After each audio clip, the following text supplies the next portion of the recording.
5 years ago, the Quarantine Collective was created thanks to the government shutting down everyone's daily lives. This shift we had into working from home, having no coffee shops or restaurants to spend our days. A sea change moment for everyone. We enjoyed daily readings at first that we did of Anti-Oedipus, overdoing it certainly, but still enjoying this odd break from things. But even as life started to open back up, as stores let people in a few at a time or many at a time, or we all were able to start working remotely, life didn't quite feel normal again. Not for a while. Normalcy, that will take time, because normalcy is kind of a funny thing. For many people, though, there was a particular moment when America seemed to be returning back to what it was, a return to normalcy. We had a mass shooting. Technically, we never really stopped having mass shootings during lockdown, but we drove them away from the public sphere, right into the home. They privately happened a lot. The spectacle mass shootings, though, people grew accustomed to those. They went away until they didn't. Now we live in a world where mass shootings happen so commonly, we simply don't care. We've created a world for ourselves where we know what they are, and we can file away that trauma as fast as it happens to us. It wasn't always like this. It really wasn't like this. In fact, it's only really in my own lifetime that this happened. It's a change today I'm gonna talk about, because today's the day I kind of need to. I'm even going to use this time to teach some kind of complex terms from Deleuze and Guattari's works. Can't help myself.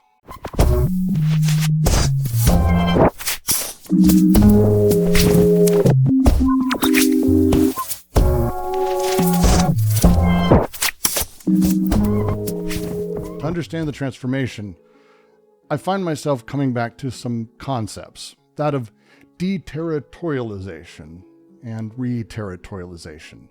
These terms brought out through anthropology, but developed ultimately by philosophers Gilles Deleuze and Félix Guattari.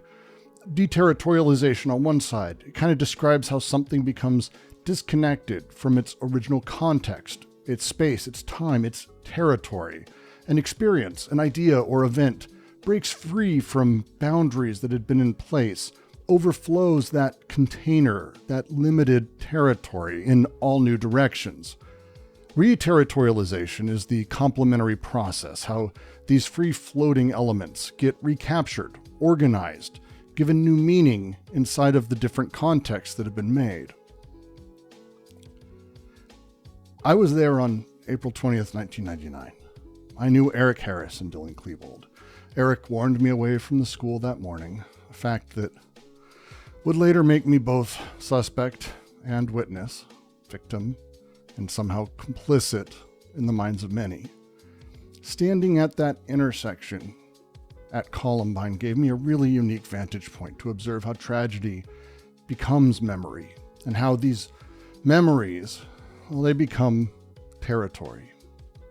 See, before Columbine, tragedies followed predictable patterns. Take Oklahoma City. It was 4 years earlier, almost to the day actually. There was grief, there was an investigation, a trial, and eventually memorialization. This process was orderly, contained, and institutional. Trauma was territorialized. It's within boundaries of the time and space we knew.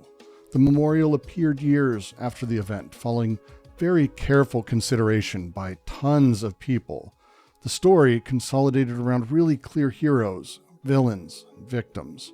The tragedy itself, while devastating, remained somewhat contained in both space and time.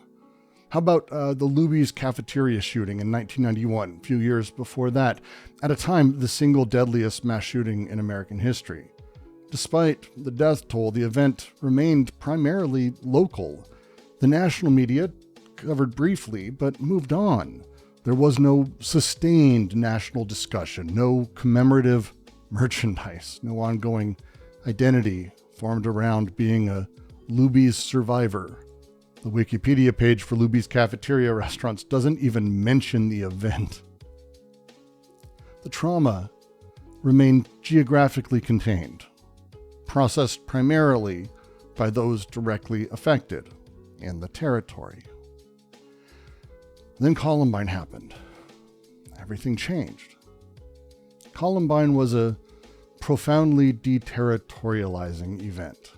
It broke trauma free from its traditional boundaries. There were a lot of contingent reasons for this. They're the first time a tragedy actually unfolded in real time on television screens across America. The helicopter footage, students running with hands on their heads, the SWAT teams. These images didn't just report trauma, they redistributed it. What happened in our hallways was simultaneously happening in living rooms nationwide. Trauma became deterritorialized. That local box that keeps trauma in shattered.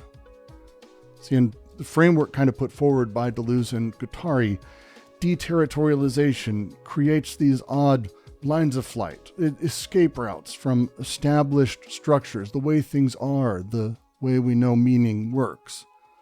Columbine created these lines of flight, allowing trauma to move far beyond Littleton, beyond Colorado, behind even the immediate time frame or country. The tragedy escaped boundaries that had previously contained these events far more locally. The boundaries between affected and unaffected communities dissolved.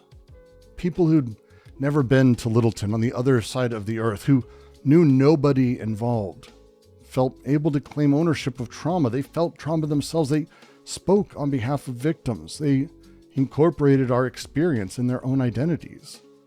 Within days, Columbine ceased to be just the name of our high school or neighborhood.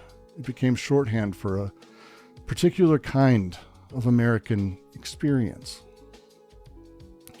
But even more notable, significant, was what happened next.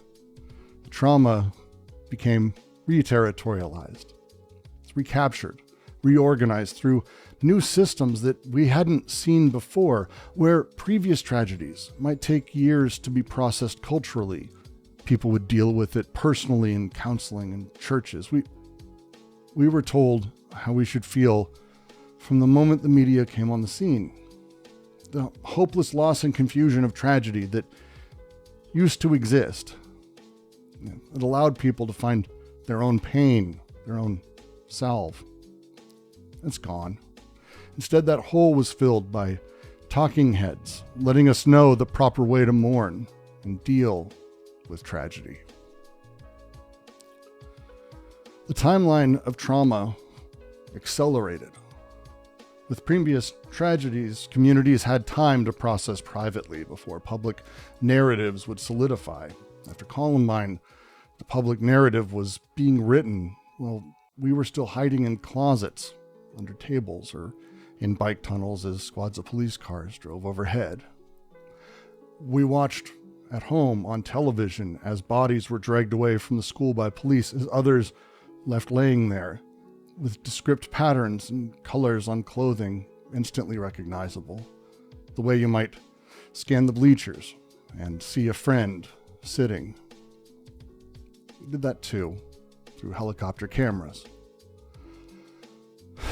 Columbine, as an event, created new categories of trauma identity. Before this, you were either directly affected or you weren't. But after Columbine, everyone became a stakeholder in some narrative or other. My position, problematic, knowing the killers, being warned away, surviving while others died, victim, witness, monster, friend. It didn't fit into existing categories. I was a problem for that. Those roles were used by people to move on, to heal, or at least feel like they could. Suddenly, these complex, ambiguous positions became central to how we understood any mass tragedy. This is the thing that deterritorialization does, that Deleuze and Guattari describe at length. It disrupts establish territories, creating exceptions that must be dealt with. The deterritorialization of trauma, it doesn't happen purely in a territory or geographically. It creates whole new identity positions that didn't exist before. It happens psychically, psychologically. It happens in our cultural understanding of tragedy. Everything became broken. The memorial response itself transformed. Pre-Columbine memorials, they tended to be singular, official, centralized. Columbine didn't have that. We had competing memorials, spontaneous sites right away of remembrance that appeared alongside official ones, sometimes contradicting each other's messages. The parking lot next to the school obviously emptied as soon as anyone could get to their cars.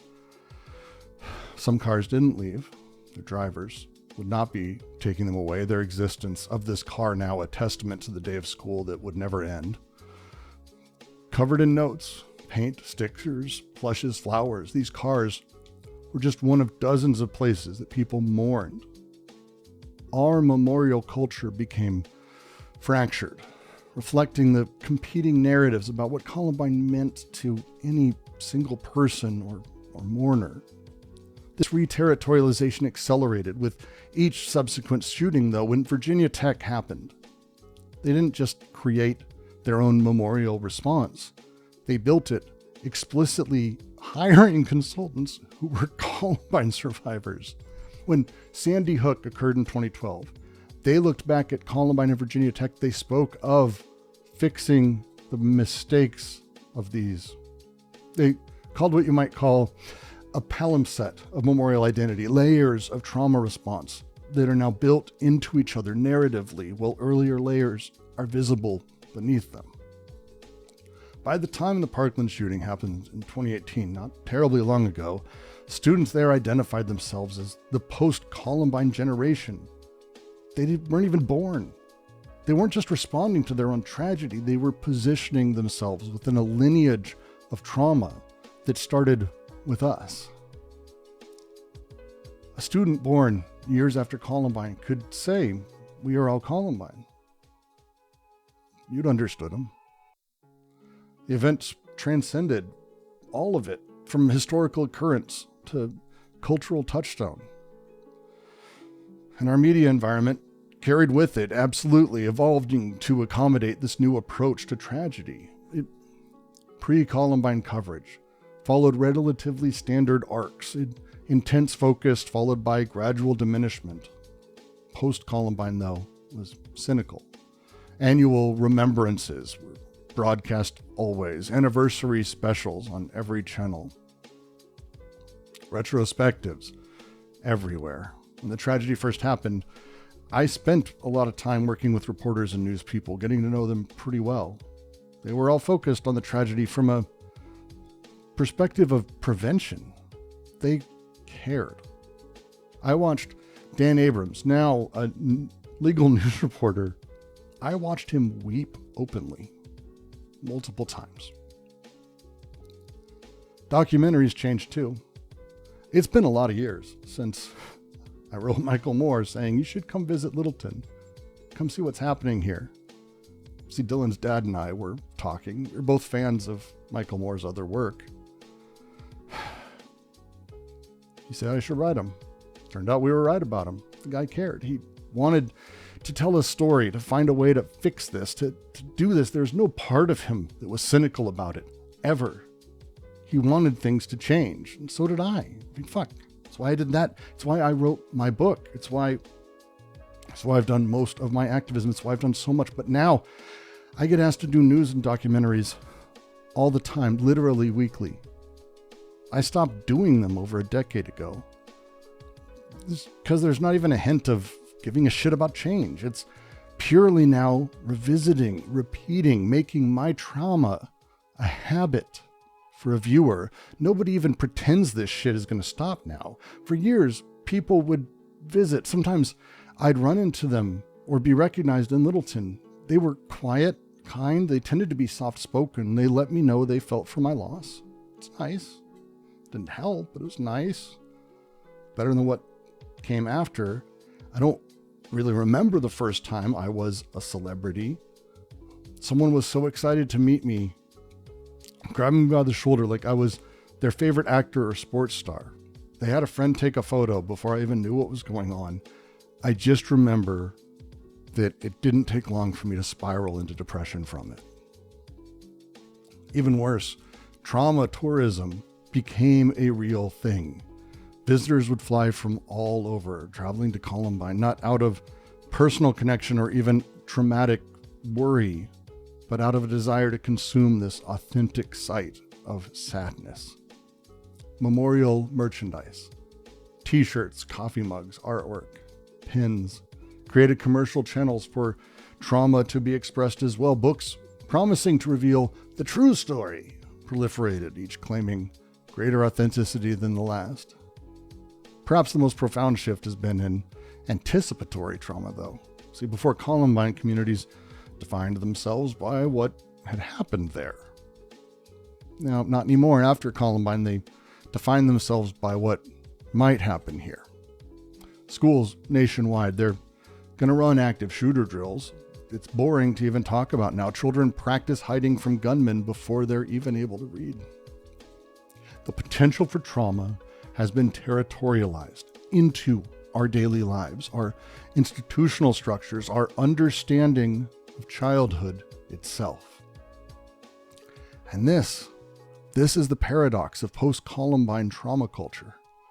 Trauma has somehow become simultaneously more present, but also more distant. We're perpetually preparing for the next school shooting while increasingly detached from the lived reality of previous ones. We know more details about these events than ever before, but we understand their complexity far, far less. So here we are, 26 years later. I find myself asking, what would a healthier approach to tragedy look like? How could we remember in ways that do right by those gone without exploiting their memory, that acknowledge pain without commercializing it, that allow us to learn lessons without simplifying the complex lived reality of every person who was there? It's not easy to talk about or to consider. The reason reterritorialization works so well is because it becomes habitual. It is repeated. I mean, there's no small number of these tragedies for us to practice our proper response against over and over, daily even. There's some important things to realize, though. The way we remember shapes what's possible in the future. Simple narratives, monsters, victims, they don't prevent future tragedies. They don't even help us get our trauma right now. These clean packaged stories, they're temporary comfort, but they blind us to warning signs, complex social factors that drive this, human realities that might actually help us intervene before violence occurs. Consider the dominant narratives about Columbine. Bullied outcasts seeking revenge.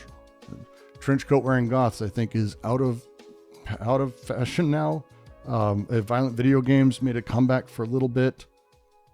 All of this, though, it misses the complex realities that sit between these things, but also include the police failing to do anything about Eric in the year leading up to it, despite him telling the police clearly he was about to do this kind of shit. Add in the fucked up culture that Littleton has, this weird bougie religious shithole, as the demands of this suburban conformity created haves and have-nots in extreme ways. Maybe the brutal otherization of any student in the way of sports success, including beautiful, popular girls who happen to be stalked and threatened by said jocks, only to be told they're the ones who need to change schools, so that way the sports team's championship isn't interrupted. All of this, there's a million things. And also, gun control. Also, psychotropic drugs. Also, mental health, counseling. I'm not going to come close in here to this exhaustive list of everything involved in Columbine and the countless things that we need to fix before we can even have a chance of stopping the deaths of more children. What I've tried to offer in the years since Columbine is a perspective that maintains complexity. refusing easy comfort of simple narratives. This matters because only by embracing full, messy truths might we recognize similar patterns when they emerge again. And maybe we can use that knowledge to help kids in every position, not simply throw away part of society as acceptable losses.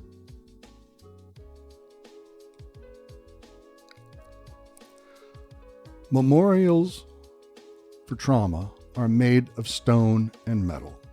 And we do this for a reason. We want them to last and be unmovable. But with this comes something lifeless. Comes a simple symbol that flattens complexity of all the confusing but vital life that we lead. They're the pinnacle of what I'm talking about here, this thing that captures complexity into flat, dead data points. Looking back, you can only do that there. You can never connect to anything alive or look forward. But a memorial worth having doesn't just look backwards. It should point forward. It doesn't honor the dead, actively works instead to protect the living. The most meaningful memorial to Columbine will never be granite. It will never be bronze. It's transforming the fundamental relationships and systems that prevent future violence. It's a vitality of connection that helps us work towards not simply stopping another victim, but stopping another shooter from even existing in the first place. This requires a lot out of us. It's not as easy. We have to resist the commodification of trauma that Columbine unknowingly inaugurated.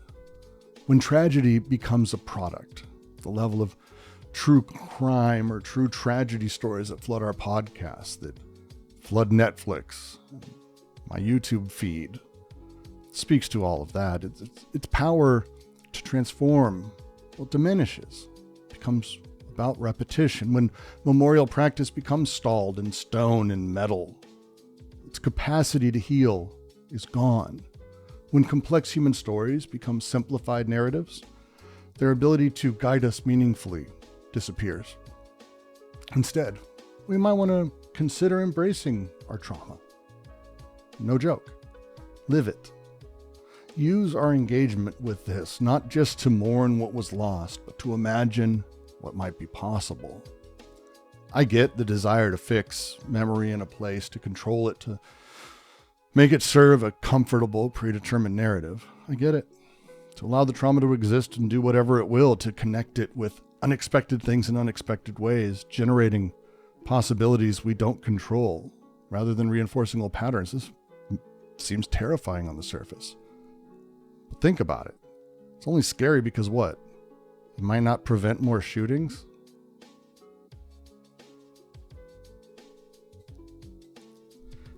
In practical terms, this means developing practices that do a few things. First, we need to preserve complexity rather than impose an artificial clarity on everything that happens around the world and to us.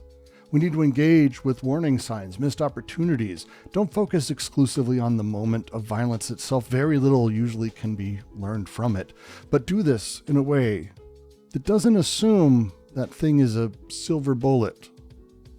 It never is. We need to create space for difficult emotions, anger, confusion, ambivalence, whatever it may be, rather than insisting on closure.